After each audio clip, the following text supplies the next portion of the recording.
영상 시청 전에 구독과 좋아요 부탁드립니다. 사랑해요. 아버지, 저 아줌마 우리가 주워가면 안 돼? 휘잉 소리를 내며 몰아치는 눈보라가 마치 굶주린 짐승의 울음소리처럼 들리는 정월 대보름 무렵이었습니다. 강원도 깊은 산골, 사람의 발길조차 끊긴 험준한 고갯길을 두 남자가 위태롭게 걷고 있었지요. 앞서가는 남자는 커다란 등짐을 짊어진 보부상 덕배였고 그 뒤를 바싹 뒤따르는 건 겨우 6살 남짓된 그의 아들 봉이였습니다. 봉이야, 조금만 더 힘을 내거라. 저 고개만 넘으면 주막이 나올 게야. 덕배가 가쁜 숨을 몰아쉬며 아들을 독려했지만 아이의 입술은 이미 보랏빛으로 변해 덜덜 떨리고 있었습니다. 아버님, 발가락이 꼭 누가 깨무는 것처럼 아파요. 아이의 가냘픈 목소리에 덕배의 가슴이 미어지는 듯 했습니다. 애끼, 이 녀석아. 장사꾼 아들이 그깟 추위 하나 못 이겨서 어찌 팔도를 누빌겠냐? 자, 내 손목 꼭 잡고 절대 놓치지 마라. 덕배는 짐바구니의 무게를 고쳐 잡으며 아이의 작은 손을 투박하고 거친 자신의 손 안에 꼭 감춰주었습니다. 사방은 온통 하얀 눈천지라 어디가 길이고 어디가 낭떠러지인지 분간조차 할 수 없는 지경이었지요. 금년 겨울은 유독 모질기도 하구나. 산짐승들도 숨죽이고 있을 이 밤에 우리가 무슨 부귀영화를 누리자고 이 고생인지. 덕배는 혼잣말을 내뱉으며 눈을 헤치고 나아갔지만 발이 푹푹 빠질 때마다 체력은 급격히 바닥나고 있었습니다. 등 뒤에 지게에는 비단이며 녹그릇 같은 귀한 물건들이 가득했지만 지금 이 순간 그것들은 그저 어깨를 짓누르는 돌덩이에 불과했습니다. 아버지, 저기 좀 보세요. 눈 속에 꽃이 피어 있어요. 앞만 보고 걷던 덕배는 봉이의 뜬금없는 외침에 걸음을 멈추고 아이가 가리키는 곳을 바라보았습니다. 이 한겨울의 꽃이라니 아이가 추위에 정신이 혼미해진 건가 싶어 덕배의 얼굴엔 수심이 가득 찼습니다. 봉이야, 무슨 헛것을 본 게냐? 이 눈바닥에 무슨 꽃이. 하지만 덕배의 시선이 머문 곳에는 정말로 붉고 화려한 무언가가 눈더미 밖으로 삐죽이 삐져나와 있었습니다. 그것은 꽃이 아니라 누군가의 옷자락이 눈바람에 흔들리고 있는 모습이었습니다. 마이너스. 덕배는 본능적으로 등짐을 내려놓고 그곳을 향해 달려갔습니다. 가까이 다가가 보니 그것은 곱디고 온 비단 치마의 끝자락이었습니다. 덕배는 떨리는 손으로 쌓인 눈을 거칠게 파헤치기 시작했습니다. 아니, 이럴 수가. 사람이잖아. 눈더미를 걷어내자 그 안에서 나타난 것은 단정하게 머리를 따아 올린 한 여인이었습니다. 비록 옷은 군데군데 찢기고 때가 묻었으나 한눈에 봐도 지체 높은 집안의 여인임을 알 수 있는 귀한 비단 한복을 입고 있었지요. 여인의 얼굴은 눈보다 더 창백하게 질려 있었고 긴 속눈썹 위에는 하얀 서리가 내려앉아 있었습니다. 아버님, 이 아줌마 죽은 거예요? 왜 여기서 자고 있어요? 봉이가 겁에 질린 눈으로 덕배의 등 뒤로 숨으며 물었습니다. 덕배는 조심스레 손을 뻗어 여인의 코끝에 가져다 대 보았습니다. 아주 미세하게나마 온기가 느껴지는구나. 아직은 명줄이 붙어 있어. 덕배의 외침에 봉이가 눈을 동그랗게 뜨고 여인을 살폈습니다. 여인은 마치 잠든 숲속의 공주처럼 고요했지만 그녀의 주변에는 기이한 흔적들이 가득했습니다. 손목에는 무언가에 묶였던 듯 시퍼런 멍 자국이 선명했고 버선발은 다해져서 발가락 끝에 피가 맺혀 얼어붙어 있었습니다. 누가 이 산중에 이런 여인을 내버려 둔단 말이냐? 이건 필시 사람이 할 짓이 아니로다. 덕배는 분노와 안타까움이 섞인 한숨을 내쉬었습니다. 여인의 품 안을 살피던 덕배는 무언가 딱딱한 것이 만져지는 것을 느꼈습니다. 그것은 작은 은장도 하나와 누군가에게 보내려던 듯한 구겨진 서찰 조각이었습니다. 이보시오. 정신 좀 차려보시오. 내 목소리가 들리시오. 덕배가 여인의 어깨를 흔들며 소리쳤지만 그녀는 깊은 수렁에 빠진 듯 미동도 하지 않았습니다. 그저 가느다란 신음소리만이 차가운 공기 속으로 흩어질 뿐이었습니다. 마이너스. 덕배는 깊은 고민에 빠졌습니다. 지금 이대로 여인을 두고 가면 그녀는 오늘 밤을 넘기지 못하고 산 짐승의 밥이 되거나 얼어 죽을 것이 뻔했습니다. 하지만 자신들도 겨우 목숨을 부지하며 고개를 넘는 처지에 의식 없는 여인까지 짊어지고 간다는 것은 동반 자살이나 다름없는 짓이었지요. 봉이야, 어쩌면 좋겠느냐. 이 여인을 여기 두고 가야 우리가 살 수 있을 것 같구나. 덕배가 괴로운 심정으로 아들에게 묻자 봉이는 한참 동안 여인의 창백한 얼굴을 내려다보았습니다. 그러더니 아이는 여인의 차가운 손을 자기의 작은 손으로 꼭 쥐며 덕배를 올려다보았습니다. 아버지, 우리 아까 주운 녹그릇들 버리고 가면 안 돼? 그게 무슨 소리냐, 봉이야. 그게 우리 전 재산인 것을. 봉이는 단호한 표정으로 고개를 저으며 말했습니다. 그릇은 나중에 다시 팔면 되지만 사람은 한 번 죽으면 끝이잖아요. 아버지 그랬지? 길바닥에 떨어진 건 임자 없는 거라고. 덕배는 아들의 예상치 못한 말에 뒤통수를 한 대 얻어맞은 듯 멍해졌습니다. 저 아줌마, 우리가 주워가자. 응? 아줌마가 너무 예뻐서 눈 속에 그냥 두면 속상할 것 같아. 봉이의 천진난만한 그러나 뼈가 있는 한마디에 덕배는 너털웃음을 터뜨리고 말았습니다. 주워가자고? 허허, 이 녀석 보게나. 길가에 떨어진 엽전 줍듯이 사람을 줍자니. 하지만 덕배의 눈시울은 이미 붉어져 있었습니다. 아들의 말대로 만석군의 재물보다 귀한 것이 사람의 목숨임을 장사꾼으로 살며 잠시 잊고 있었던 모양입니다. 그래, 내 말이 옳다. 이 아버지가 잠시 탐욕에 눈이 멀었구나. 저 비단이며 그릇들보다 이 여인의 숨결 하나가 훨씬 소중한 것을.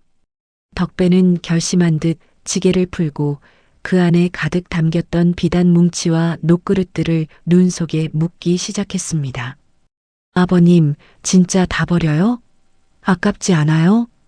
봉이가 짐짓 미안한 듯 묻자 덕배는 호기롭게 대답했습니다. 아깝긴 뭐가 아까우냐?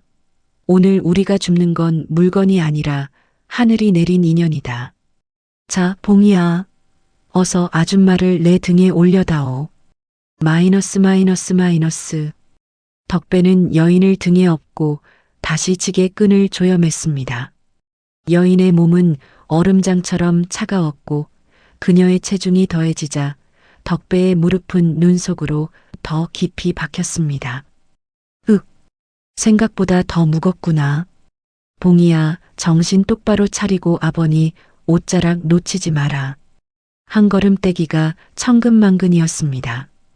덕배의 이마에는 차가운 땀방울이 흘러내려 눈썹에 고드름이 맺힐 지경이었습니다.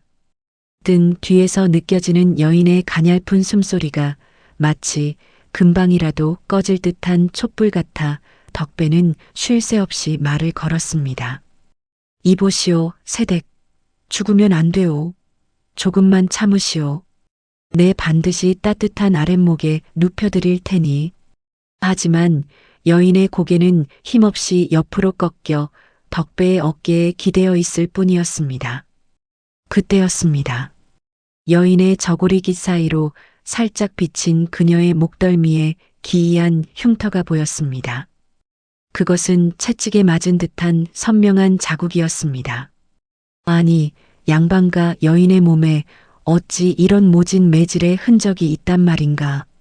덕배는 가슴 한구석에서 올라오는 서늘한 예감을 느꼈습니다.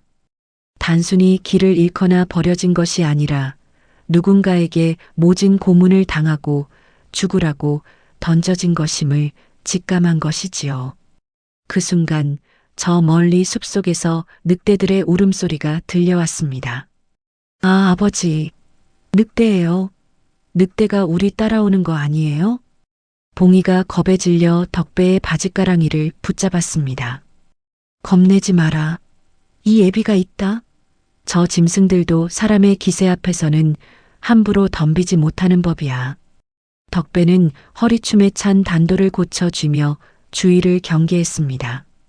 피냄새를 맡은 것인지 아니면 죽어가는 여인의 기운을 느낀 것인지 늑대들의 울음소리는 점점 더 가깝게 들려왔습니다. 설상가상으로 바람은 더 거세져 덕배의 시야를 완전히 가려버렸습니다. 하늘이시여, 정녕 이 가련한 목숨들을 여기서 거두시려나이까? 덕배는 이를 악물고 눈 쌓인 비탈길을 기어 올라갔습니다. 그의 발가락은 이미 감각이 사라진 지 오래였고 폐부 깊숙이 들어오는 찬 공기는 칼로 폐를 찌르는 듯한 통증을 유발했습니다. 마이너스. 얼마나 걸었을까. 정신이 가물가물해질 무렵 저 멀리 희미한 불빛 하나가 보였습니다. 봉이야, 저기 봐라. 불빛이다. 살았다. 우리가 살았어. 그것은 사냥꾼들이 임시로 머무는 작은 산막에서 새어나오는 불빛이었습니다. 덕배는 마지막 남은 힘을 쥐어짜 산막의 살인문을 박차고 들어갔습니다. 계십니까? 사람 좀 살려주십시오. 다행히 안에는 중년의 사냥꾼이 화로에 불을 피우고 있었습니다. 갑작스러운 불청객의 등장에 사냥꾼은 깜짝 놀랐지만 덕배의 등에 엎인 여인과 얼어붙은 아이를 보자마자 서둘러 자리를 내주었습니다. 아니, 이 밤중에 대체 무슨 일이오? 어서 이쪽으로 눕히시오. 덕배는 여인을 따뜻한 구들장 위로 조심스레 내렸습니다. 여인의 몸에서 하얀 김이 모락모락 피어오르기 시작했습니다. 사냥꾼이 가져다 준 따뜻한 물로 여인의 얼굴을 닦아내자 비로소 그녀의 본래 미모가 드러났습니다. 그녀는 마치 눈 속에 핀 매화처럼 처연하고도 고귀한 자태를 지니고 있었습니다. 세상에, 이렇게 고운 분이 어찌 이런 꼴로 산중에 있었단 말이오? 사냥꾼의 물음에 덕배는 그저 고개를 저을 뿐이었습니다. 우리 봉이가 주워가자고 해서 데려왔소만 예사 사연이 있는 분이 아닌 듯 싶소. 봉이는 여인의 곁에 앉아 자신의 작은 손으로 그녀의 발을 주무르기 시작했습니다. 아줌마, 이제 따뜻하지? 그러니까 이제 그만 일어나요. 한참 동안 침묵이 흐르고 화로에서 장작 타는 소리만이 방안을 채웠습니다. 그때였습니다. 여인의 긴 속눈썹이 파르르 떨리더니 서서히 눈꺼풀이 들리기 시작했습니다. 하지만 그녀의 눈동자에는 생기 대신 깊은 절망과 공포가 가득 차 있었습니다. 정신을 차린 여인이 처음으로 본 것은 낯선 산의 덕배와 자신을 빤히 바라보는 봉이의 얼굴이었습니다. 여기가 저승인가요? 갈라진 목소리로 여인이 물었습니다. 덕배는 안도의 한숨을 내쉬며 인자한 미소를 지어 보였습니다. 아니요, 새댁. 여긴 아직 이승이요. 걱정 마시오. 이제 살았으니 말이오. 그러나 여인의 반응은 예상 밖이었습니다. 그녀는 살았다는 안도감 대신 마치 세상이 무너진 듯한 표정으로 굵은 눈물을 흘리기 시작했습니다. 왜 저를 살리셨나요? 차라리 그 눈 속에서 죽게 내버려 두시지. 여인의 절규 섞인 한마디에 산막 안의 공기는 순식간에 차갑게 얼어붙었습니다. 마이너스. 산막 안의 희미한 촛불이 설아의 창백한 얼굴 위에서 위태롭게 흔들리고 있었습니다. 왜 저를 살리셨습니까? 그저 눈 덮인 산천의 흙이 되게 내버려 두시지. 설아의 목소리는 갈라진 논바닥처럼 푸석거렸고 그 안에는 삶에 대한 의지라고는 한 톨도 남아있지 않았습니다. 덕배는 조심스레 따뜻한 숭늉 한 사발을 건네며 그녀의 곁으로 다가앉았습니다. 세댁, 죽는 것보다 힘든 게 사는 것이라지만 하늘이 내린 목숨을 그리 쉽게 버리는 게 아니오. 대체 무슨 사연이 있기에 이 어린 것이 보는 앞에서 그런 험한 말을 하시오?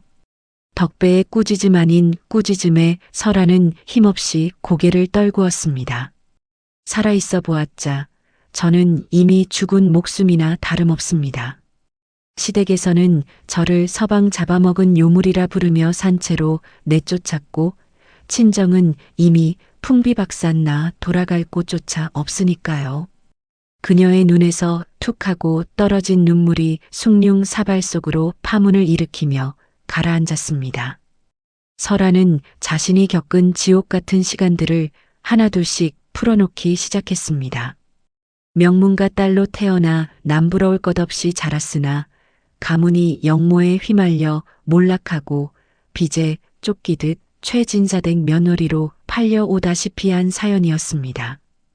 혼례를 올린 지 고작 석 달 만에 서방님이 급사하셨습니다. 평소 지병도 없던 분이 어찌 그리 허망하게 가셨는지. 그녀의 말에 따르면 최 씨 부인은 아들의 죽음을 오로지 며느리의 살 때문이라며 몰아세웠다고 합니다.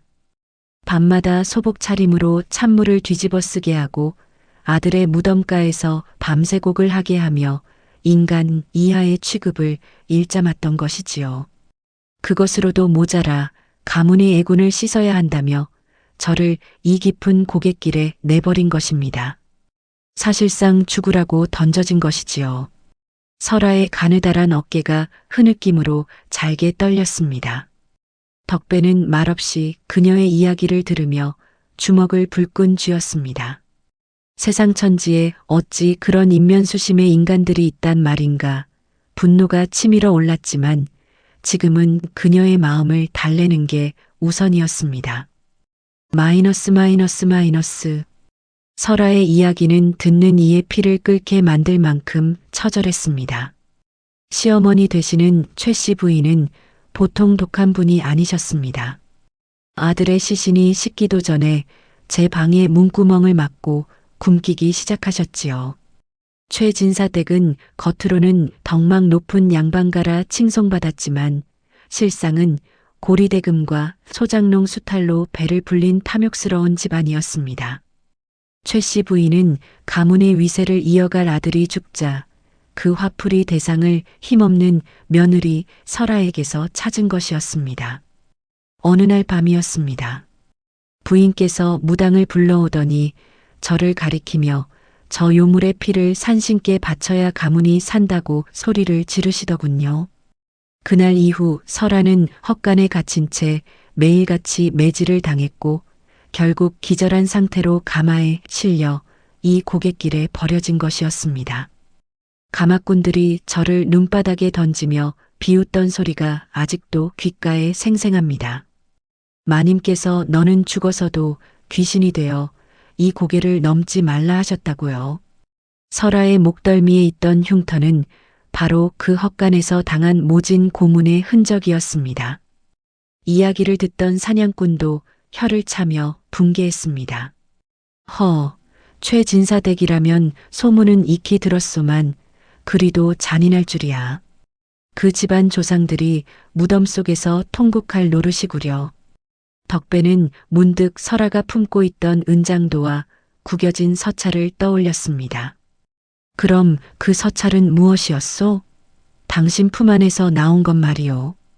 덕배의 물음에 설아의 눈빛이 순간적으로 서늘하게 변했습니다.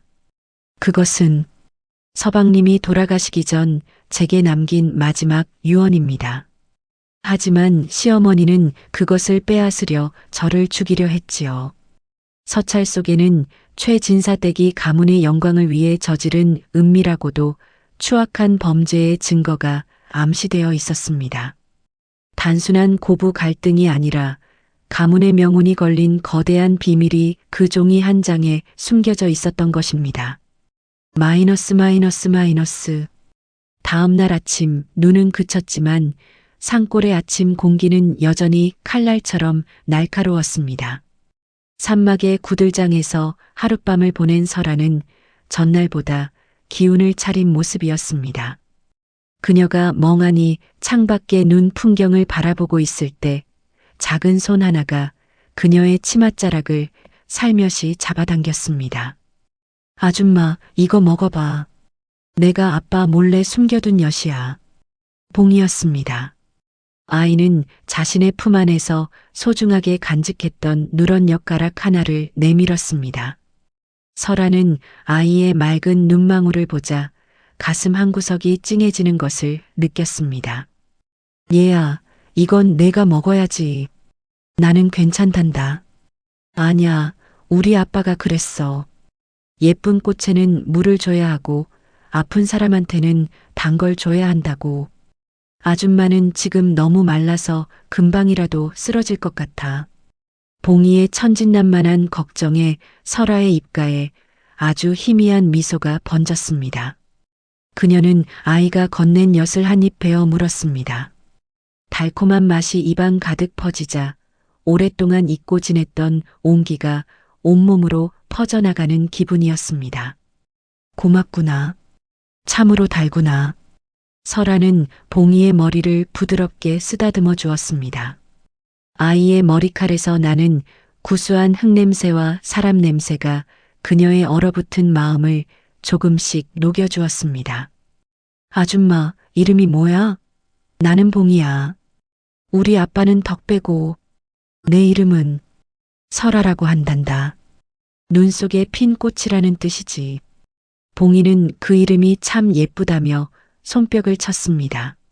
설아 아줌마, 그럼 이제 우리랑 같이 가는 거지?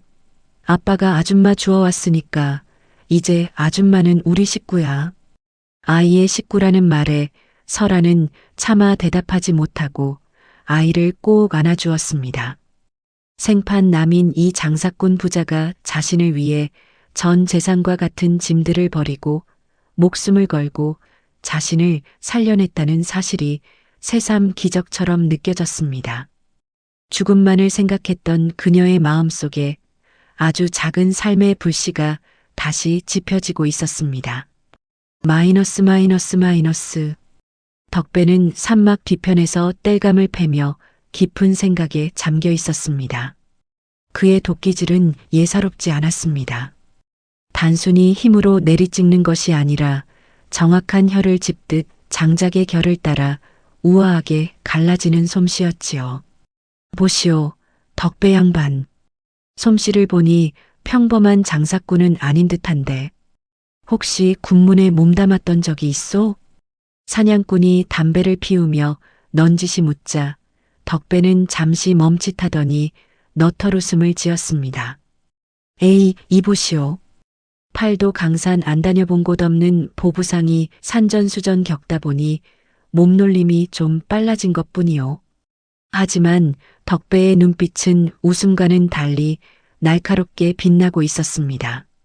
사실 덕배는 과거 북방에서 여진족을 소탕하던 이름난 무관이었습니다. 그러나 강직한 성격 탓에 상관의 비리를 고발했다가 도리어 역적으로 몰려 가문이 멸문당하는 화를 입었지요. 가까스로 목숨을 구한 뒤 갓난아기였던 봉이를 품에 안고 세상의 눈을 피해 보부상으로 이름을 숨기고 살아온 것이었습니다. 내가 다시 칼을 잡는 일은 없어야 할 텐데. 덕배는 자신의 거친 손바닥에 박힌 굳은 살을 내려다보았습니다. 그것은 칼자루를 쥐었던 자만이 가질 수 있는 훈장과도 같은 흔적이었습니다. 그는 설아의 이야기를 들으며 예전 자신이 겪었던 억울한 사연이 겹쳐 보여 견딜 수가 없었습니다. 권력을 가진 자들이 힘없는 이들을 짓밟고 그것을 가문의 영광으로 포장하는 세태에 대한 분노가 다시금 꿈틀거리고 있었지요. 여보시오, 덕배 양반. 저기 산 밑에서 누군가 올라오고 있소. 사냥꾼의 외침에 덕배는 즉시 자세를 낮추고 산 아래를 살폈습니다. 저 멀리 눈길을 헤치고 올라오는 3명의 사내들. 그들은 평범한 행인이 아니었습니다. 걸음걸이가 빠르고 눈빛이 매서운 것이 필시 누군가를 추격하는 추격군의 기세였습니다. 덕배는 본능적으로 직감했습니다. 최진사 댁에서 보낸 자들이 설아의 생사를 확인하러 온 것임을 말입니다. 마이너스. 산막으로 다가오는 사내들은 최진사 댁의 사병들이었습니다. 그들은 마을 주막에서 어떤 보부상이 죽어가는 여인을 업고 산으로 올라갔다는 소문을 듣고 뒤쫓아온 것이었지요. 이보쇼, 거기 안에 누구 있소? 거친 목소리가 산막의 정막을 깨뜨렸습니다. 덕배는 설아와 봉이를 방 안쪽 깊숙이 숨게 하고 사냥꾼과 함께 밖으로 나갔습니다. 웬 사내들이 이 험한 산 중에 무슨 일이오? 덕배가 시치미를 떼며 묻자 우두머리로 보이는 사내가 덕배의 위아래를 훑어보았습니다. 우리는 최진사 댁 사람이다. 혹시 어젯밤에 비단옷을 입은 여인 하나를 보지 못했느냐?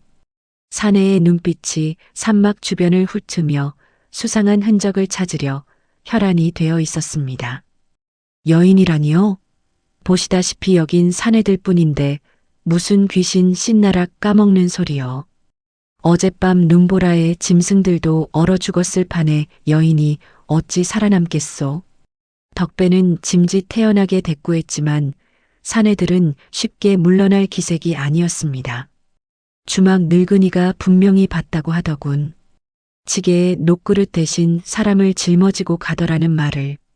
사내가 산막 문을 거칠게 밀치고 안으로 들어가려 하자 덕배의 어깨가 미세하게 떨렸습니다. 방 안에서는 숨을 죽인 설아의 거친 호흡 소리가 들릴 듯 말 듯 했습니다. 그때였습니다. 사냥꾼이 앞장서서 사내의 앞을 가로막았습니다. 이보쇼, 나라법도에 남의 거처를 함부로 뒤지는 법이 어디 있소? 정보고 싶으면 관아의 포교라도 데려오던가. 사냥꾼의 기세에 사내들은 잠시 주춤했습니다. 하지만 우두머리 사내는 산막 앞에 떨어진 붉은 헝겊 조각 하나를 발견하고는 비열한 웃음을 지었습니다. 그것은 설아의 옷자락에서 떨어진 비단 조각이었습니다. 허, 이것 봐라. 이게 산짐승 가죽은 아닐 텐데. 일단 오늘은 물러가지만 만약 그 여인을 숨겨주고 있다면 내 놈들 목숨도 보장 못할 줄 알아라. 사내들은 위협적인 말을 남기고 산 아래로 사라졌습니다. 하지만 그것이 끝이 아님을 덕배는 잘 알고 있었습니다. 아버님, 저 사람들이 아줌마 잡으러 온 나쁜 사람들이에요? 봉이가 떨리는 목소리로 묻자 덕배는 아이를 꼭 안아주며 설아를 바라보았습니다. 이제 소문이 퍼지는 건 시간 문제요. 마을에는 이미 죽은 며느리가 귀신이 되어 나타났다는 흉흉한 소문이 돌기 시작했을 거요. 덕배의 말대로 설아의 생존은 이제 단순한 사건을 넘어 최진사 댁을 뒤흔들 거대한 폭풍의 시작이 되고 있었습니다. 마이너스. 산밑 마을은 이미 벌집을 쑤셔놓은 듯 소란스러웠습니다. 여보게 들었나? 최진사 댁에서 눈 속에 버린 그 며느리가 귀신이 되어 돌아왔다네. 주막 평상에 모여 앉은 안악들이 목소리를 낮추며 속닥거렸지요. 아이고 세상에. 그 고갯길에서 피눈물을 흘리며 보부상 뒤를 졸졸 따라가더라는구먼. 글쎄, 그 보부상이 짊어진 지게 속에서 밤마다 여인네 울음소리가 난다지 뭐야. 소문은 발도 없이 천리를 갖고 시간이 갈수록 사리부터 점점 더 기괴하게 변해갔습니다. 이 소문은 당연히 최진사 댁 안방마님인 최씨 부인의 귀에도 들어갔지요. 최씨 부인은 찻잔을 든 손을 부르르 떨며 곁에 선 집사에게 낮게 의조렸습니다. 귀신? 내 손으로 직접 죽음을 확인하지 못했으니 필시 살아있는 것이겠지. 마님, 그 산막을 지키는 사내놈들이 예사롭지 않다고 합니다. 보부상 주제에 기세가 당당하다더군요. 집사의 보고에 최 씨 부인의 눈이 가늘게 떨렸습니다. 살아있어서는 안 될 아이다. 우리 가문의 치부를 알고 있는 그 아이가 입을 열기라도 하면 내 아들의 죽음이 헛수고가 되지 않겠느냐? 부인은 서랍 깊숙한 곳에서 금부치가 든 주머니를 꺼내 집사에게 던졌습니다. 가거라. 이번에는 실수가 없어야 한다. 귀신이라면 목을 베어 확인하고 사람이라면 시체조차 남기지 마라. 마을 사람들의 두려움 섞인 수다 뒤편으로 피비린내 나는 사륙의 계획이 착착 진행되고 있었습니다. 산막의 밤은 깊었고 아궁이의 불꽃도 서서히 사그라지고 있었습니다. 설아는 봉이를 품에 안고 얕은 잠이 들었으나 덕배는 문가에 앉아 단도를 만지작거리며 밖을 주시하고 있었지요. 휘잉, 칼바람 소리 사이로 기분 나쁜 눈 밟는 소리가 들려왔습니다. 뽀드득, 뽀드득. 한 명이 아니었습니다. 최소 5, 아니 6명의 발소리가 산막을 에워싸고 있었습니다. 덕배는 조용히 일어나 사냥꾼의 어깨를 흔들어 깨웠습니다. 왔구려. 생각보다 빨리 움직였소. 사냥꾼은 말없이 벽에 걸린 사냥총을 고쳐쥐었습니다. 갑자기 쾅 하고 산막의 살인문이 부서지며 검은 복면을 쓴 사내들이 들이닥쳤습니다. 안에 있는 계집을 내놔라.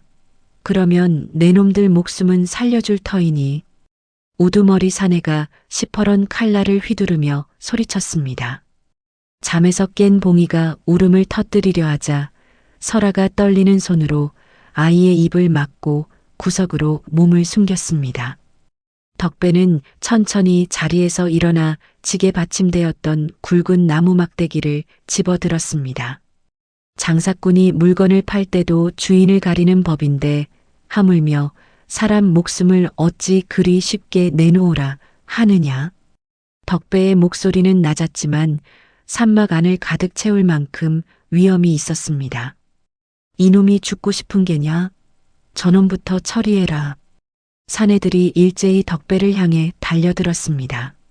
좁은 방 안에서 칼날이 어지럽게 춤을 추었고 설아는 공포에 질려 눈을 감았습니다. 하지만 다음 순간 들려온 것은 비명이 아니라 둔탁한 타격음이었습니다. 퍽! 우지끈! 커!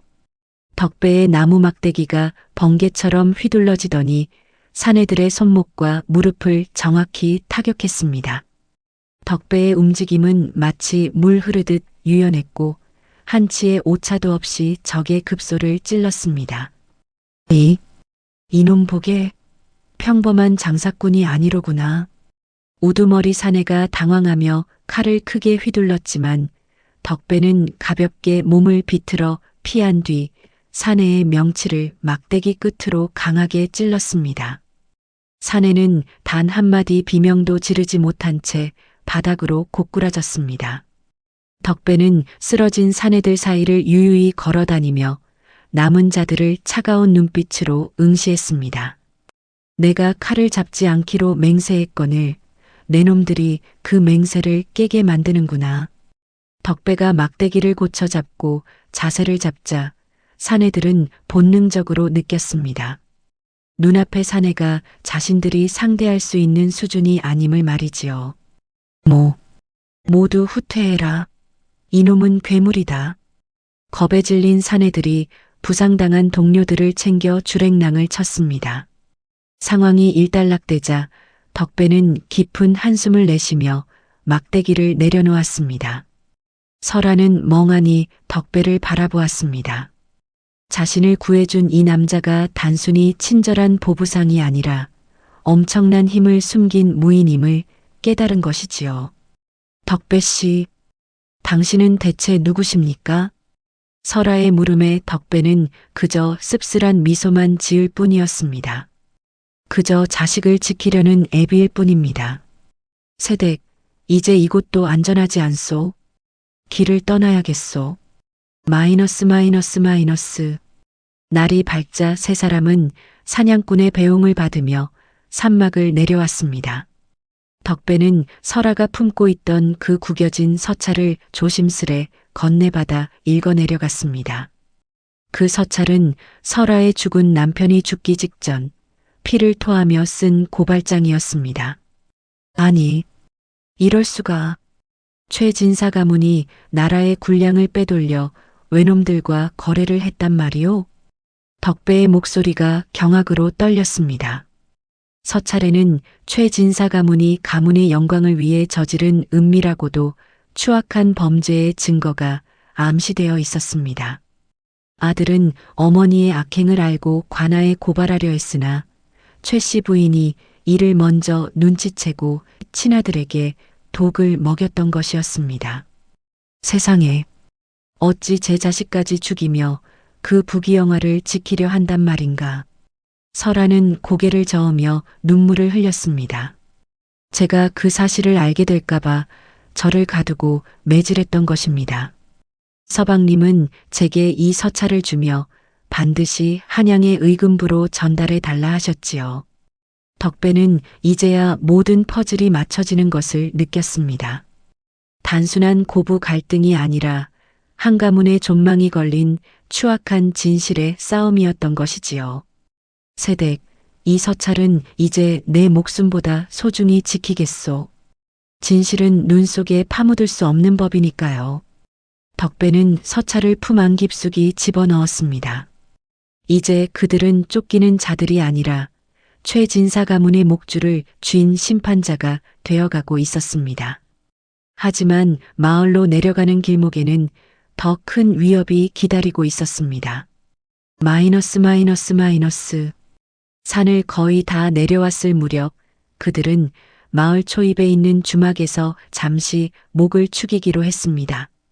덕배는 삿갓을 깊게 눌러쓰고 설아에게도 수건으로 얼굴을 가리게 했지요. 하지만 주막 안에는 이미 최 씨 부인이 보낸 관아의 포졸들이 깔려 있었습니다. 저기 오는 셋을 잡아라. 보부상 차림의 계집 하나와 어린애 하나다.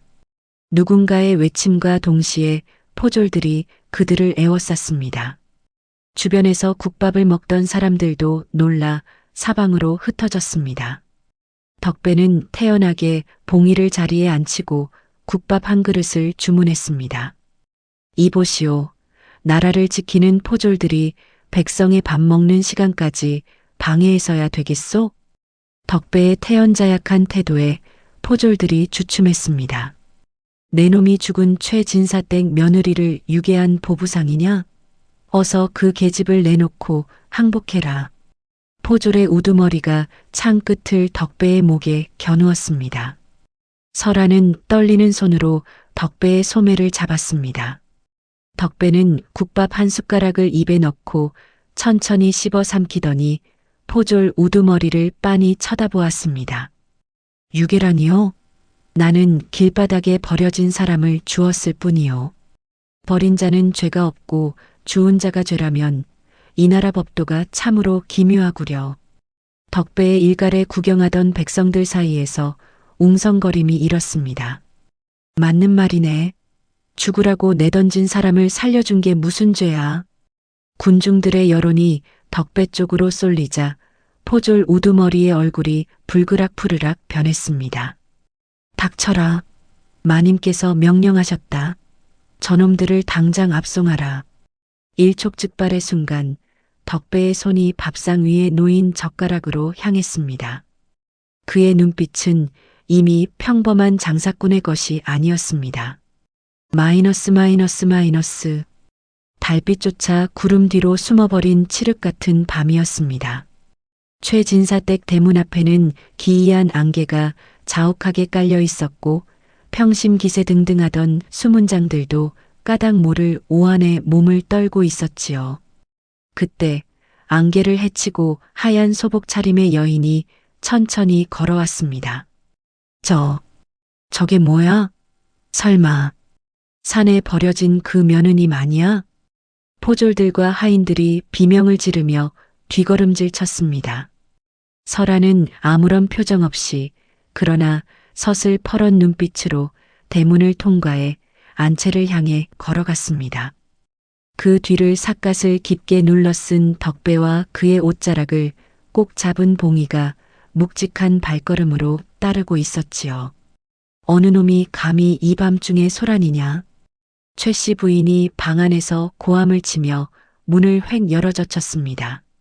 하지만 문 밖의 풍경을 본 순간 부인이 들고 있던 찻잔은 바닥으로 떨어져 박산이 나고 말았습니다. 너는 분명 죽었을 텐데 산짐승의 밥이 되어 뼈도 못 추렸을 내가 어찌.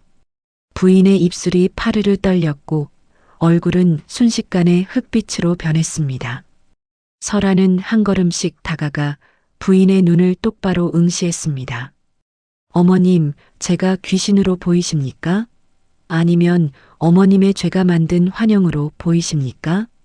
설아의 목소리는 낮았지만 그 안에는 만년설보다 더 차가운 분노가 서려 있었습니다.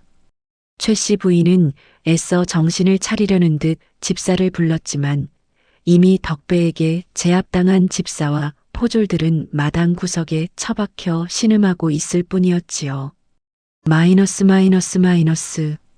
이 요망한 계집이 어디서 감히 어른께 대드느냐. 당장 전연의 목을 쳐라. 최 씨 부인이 광기 어린 소리를 질렀지만 누구도 움직이지 못했습니다. 그때 덕배가 앞으로 나서며 품 안에서 빛바랜 서찰 한 장을 꺼내 보였습니다. 부인, 이 종이 조각이 무엇인지 아시겠소? 당신이 제 자식의 목숨까지 앗아가며 숨기려 했던 바로 그 진실 말이요. 덕배의 목소리가 마당 전체에 웅장하게 울려 퍼졌습니다. 주변에서 이 광경을 지켜보던 하인들과 마을 사람들이 웅성거리기 시작했습니다. 그 서찰은 죽은 도련님이 남기신 것이라더군. 최 진사댁이 나라의 군량을 빼돌려 불을 쌓았다는 증거가 담겼대.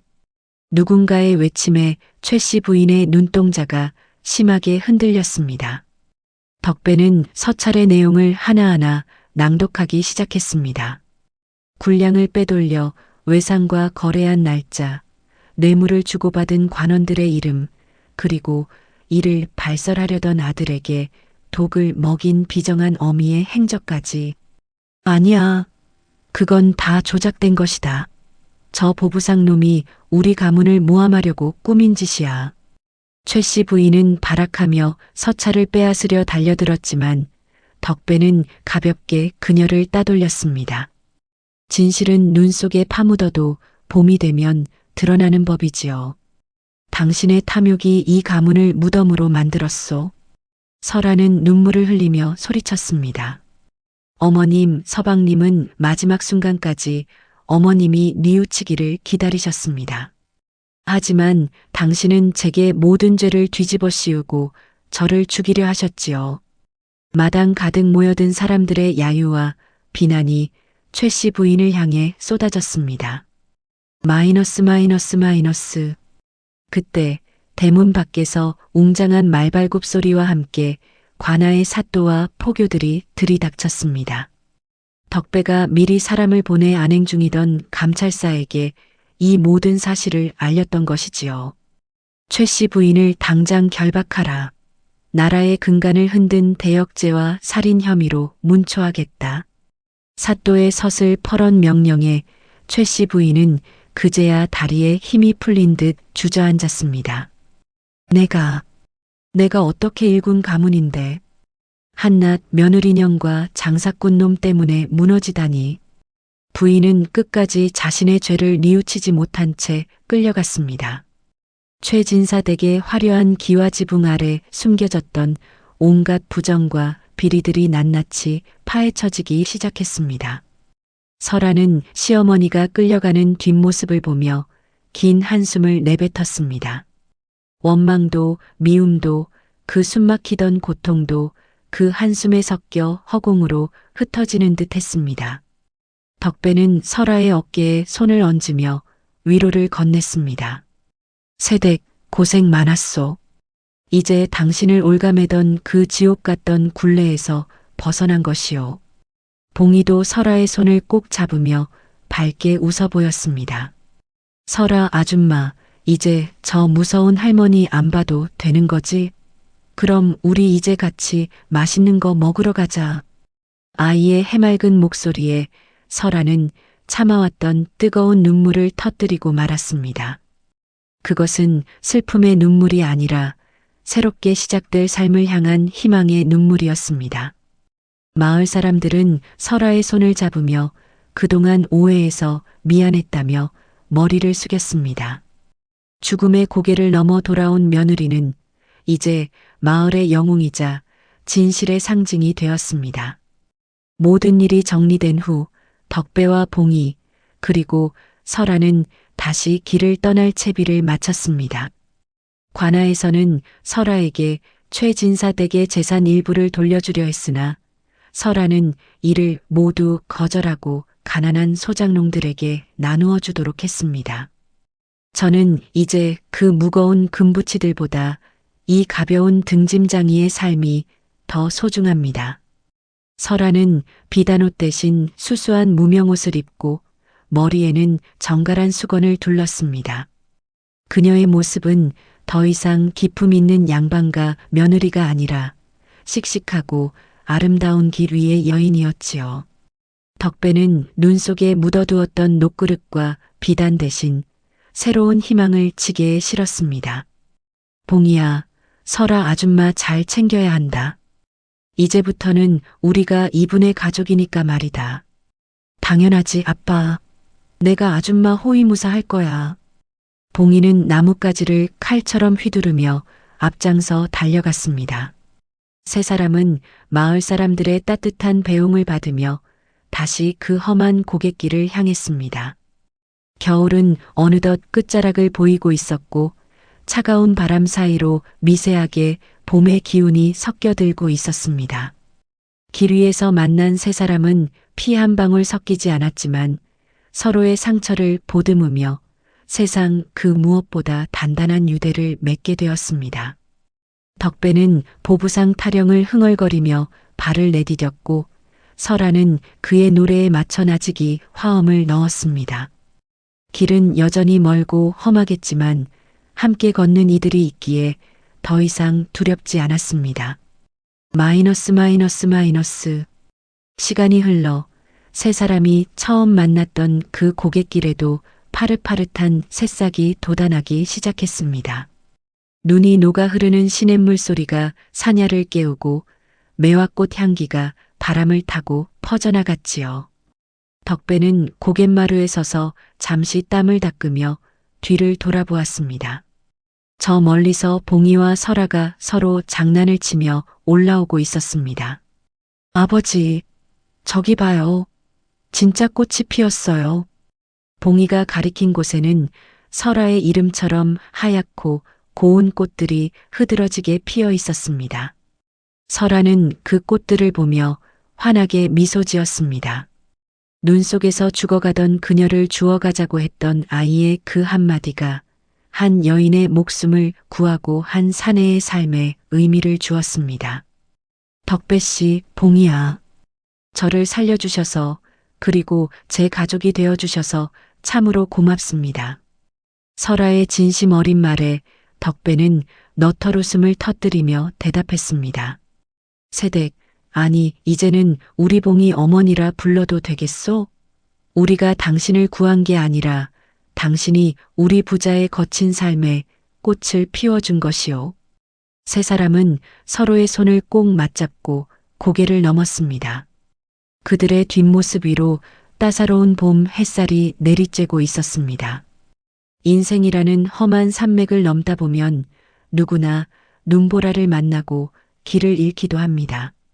하지만 누군가 내미는 따뜻한 손길 하나 함께 가자는 그 한마디가 있다면 우리 모두는 다시 일어설 수 있을 것입니다. 버려진 며느리에서 길 위에 꽃이 된 설아와 그녀의 든든한 버팀목이 된 덕배 부자의 이야기는 그렇게 팔도 강산의 아름다운 전설로 남았습니다. 시청자 여러분, 여러분의 인생길에도 늘 따뜻한 동행이 함께하기를 진심으로 기원합니다.